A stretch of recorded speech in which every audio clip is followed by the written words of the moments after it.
Hi, pandas. I have a Christmas story for you today. Sorry I can't be live with you reading this story, but I hope you enjoy it just the same. And if you can hear, I'm in between two music classes right now, so it's a little extra festive. They're singing Christmas songs, so that can be a little bit of background for Grandfather's Christmas Camp. And I chose this story because I tried to pick a story that you guys might not have heard of before. We all have so many classic Christmas stories that we love to read every year, but this one might be a new one for you. Grandfather's Christmas Camp, and it's written by Mark McCutcheon, and it's illustrated by Kate Keisler.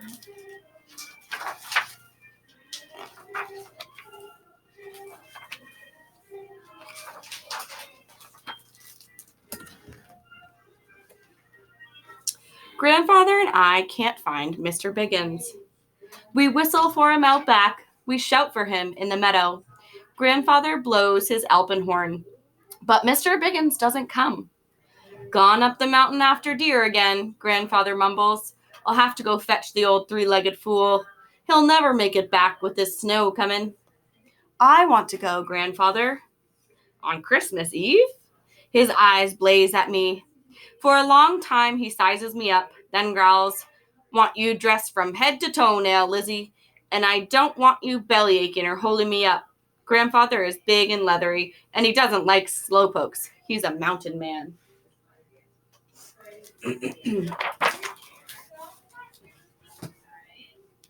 I pull on 3 pairs of socks, long underwear, thick pants, boots, undershirt, shirt, sweatshirt, sweater, coat, hat, scarf, and mittens. Grandfather packs a backpack just in case. We clomp in our snowshoes through the old-growth forest, then up one hill, then another, steeper, steeper. Pretty soon my legs feel like logs. Mr. Biggins, Grandfather shouts. Mr. Biggins, I shout. Mr. Biggins, the mountain echoes back.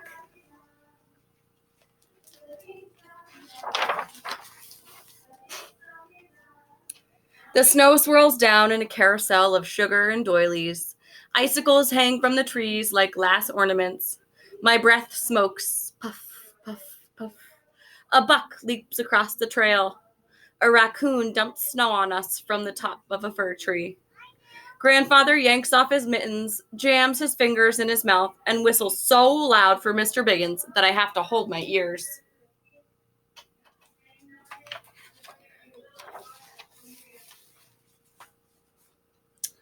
He grouches at me. Pick up the pace, child. You can't walk like a baby up a mountain.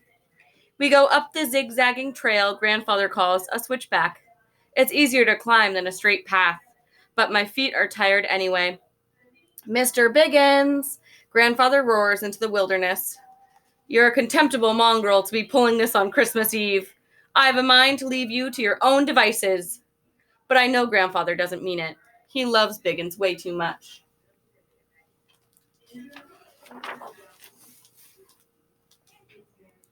We climb higher, higher to the clouds. The trees grow smaller, smaller, their branches twisted into strange shapes. Grandfather calls this place the Alpine Zone. I yell for Biggins, but the wind swallows up my voice. I can't holler as loud as Grandfather.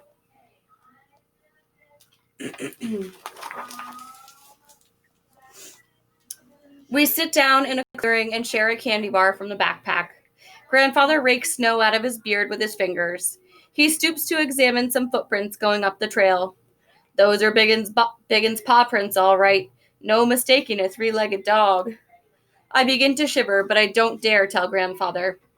I clamp my mouth tight so my teeth won't chatter. I wish I had a bigger coat. Hoo! An owl hoots from some rotten tree hole. Last trail marker, Grandfather says, near the top of the mountain. Can't go much farther. We climb over a high mound, past the fire tower. Grandfather turns around and looks at me. Legs tired? Nope, I lie.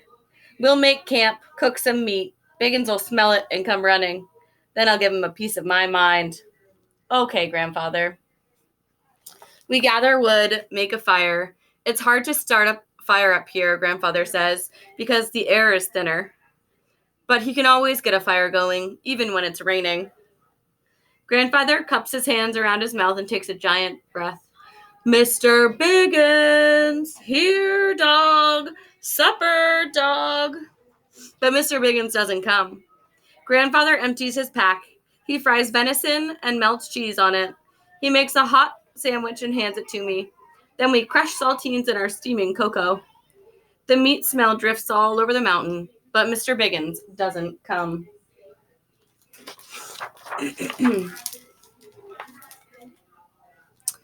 The snow stops drifting down and the clouds clear. Suddenly, stars twinkle from a million places. The sky's a tall one tonight, Grandfather says. Orion, he shouts as he points at a giant in the sky. And that bright red star, that blue one, Regal. I can name 'em all. A curtain of rosy light from the aurora flickers across heaven. Red carpet for St. Nick, that, he says. Mr. Biggins. Excuse me. We clean up our supper, then Grandfather looks at me hard. Can't leave without Biggins, you know. We'll have to bivouac. That means build a shelter out there. That okay by you? I look around at the deep snow. It's too deep for Biggins to run very far. He can't make it home by himself, I say. Christmas can wait, Grandfather. Grandfather looks at me and then he nods. And it wouldn't be Christmas without Mr. Biggins anyway, I say. Grandfather smiles at me.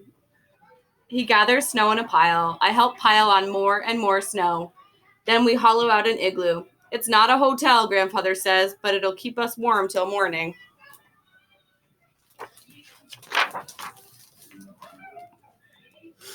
I curl up next to Grandfather. He feels warm and he smells like wood smoke and spice.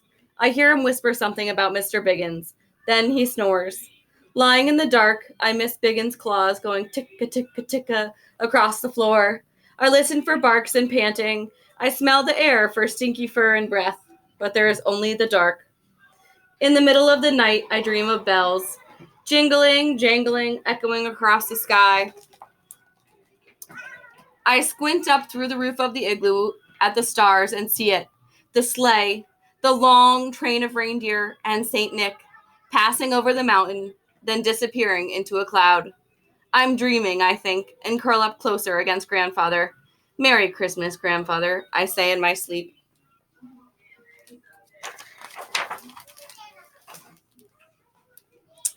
I wake to the smell of bacon frying in a pan.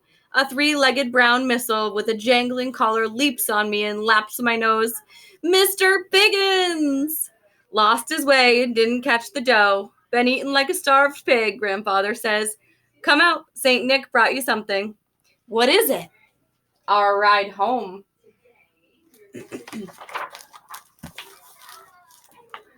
I see two runners lashed onto a long plank, a whittling knife, and in Grandfather's hands, a pile of wood shavings by his feet. He gives me a wink. A sled.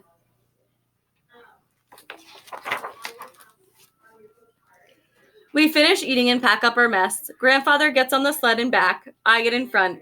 Mr. Biggins squats in the middle and slobbers down my neck. Whoosh!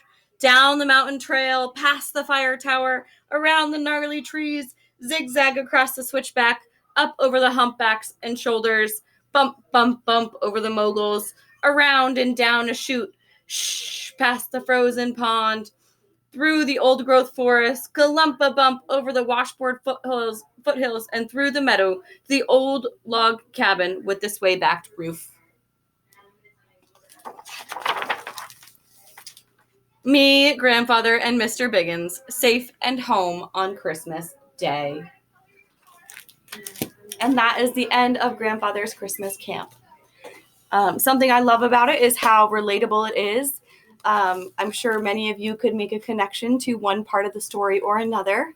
And another thing I love about this story is the sweet message. You know, it was more important to be together, right, than it was to be celebrating Christmas, which eventually they did get to do. So it was a happy ending. They found the dog, and they all got to be together for Christmas morning. So I hope you like this read aloud, and I hope you all have a wonderful break. I'll see you when we get back, guys.